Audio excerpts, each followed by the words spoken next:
With its stellar cast of characters and groundbreaking special effects, co-written, directed, and produced by James Cameron, the instant classic Terminator 2 is a must-see for any movie fan. Released in 1991, 7 years after the original, The Terminator, Terminator 2 would go on to become a huge worldwide smash, grossing over $520 million at the box office, and was also the winner of 4 Academy Awards. The highest-grossing film of 1991 and of Schwarzenegger's career, Terminator 2 has since been ranked by several publications, such as the American Film Institute, as one of the greatest action films, science fiction films, and sequels of all time. Principal photography of Terminator 2 spanned 171 days between October of 1990 and March of 1991, during which the crew filmed at the Mojave Desert before visiting 20 different sites throughout California and New Mexico.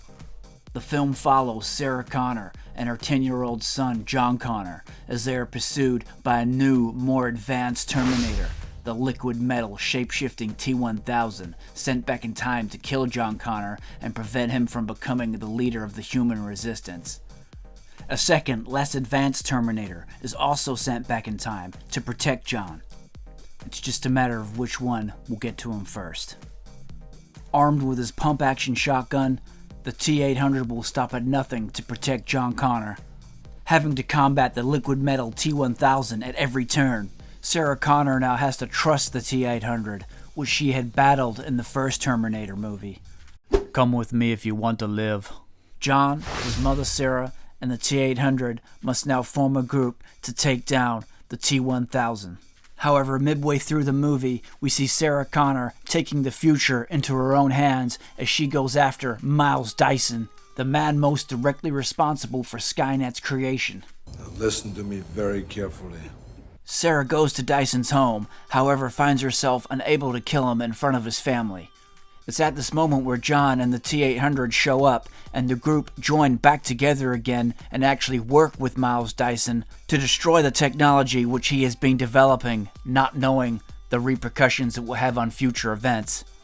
And she's pretty broken and crazy and dark, and she's turned into a warrior. She's been getting herself ready. She knows that this thing might come back.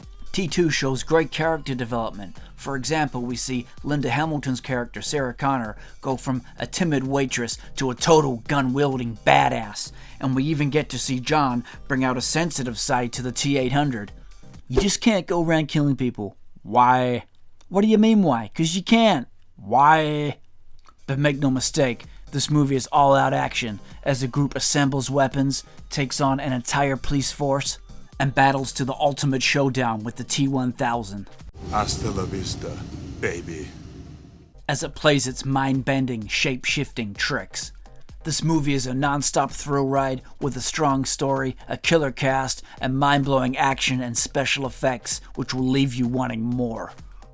And all I can say to you is when I say hell breaks loose, hell does break loose in this movie.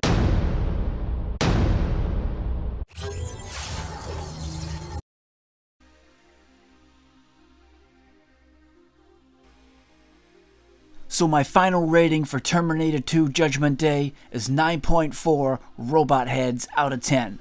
Straight up, Terminator 2 is one of the best action movies you will ever see, in my opinion. It has non-stop, mind-blowing action. No boring parts in this movie. The action is non-stop, in your face, all-out carnage. This movie has a real strong story. Carrying on from the action that happened in Terminator 1, it shows Linda Hamilton's character develop as she gets older, and shows her and Kyle Reese's son, John Connor, now as a young boy.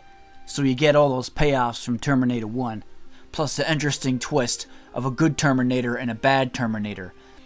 And the fact that the bad Terminator in Terminator 1 is now the good Terminator in Terminator 2 with Arnold Schwarzenegger.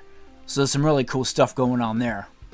There's a great flow to this movie. As I say, there's no boring parts. There's some really awesome deleted scenes in the director's cut as well, if you've ever seen those. Some real cool scenes which actually add to the movie. They bring back Kyle Reese for one scene when Sarah's in hospital. A really cool scene of John, Sarah, and the T-800 as they dismantle part of his head. and a weird but funny scene where Arnie tries to smile. It's kind of creepy and kind of weird, but kind of funny too.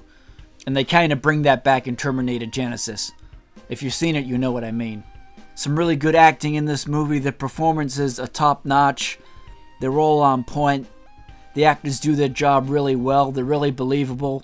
Miles Dyson, when he's about to die, does those deep breaths in, drops a detonator, and just all the performances. Arnie was really strong as a Terminator. Robert Patrick was totally awesome. Probably his best performance ever in a movie, without a doubt.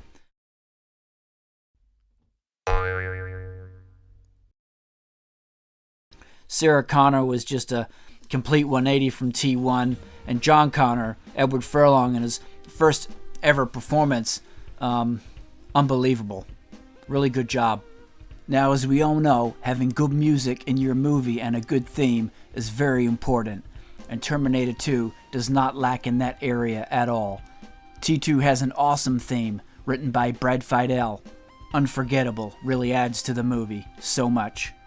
Add to that, this movie has great longevity. You can watch it over and over. It's way ahead of its time.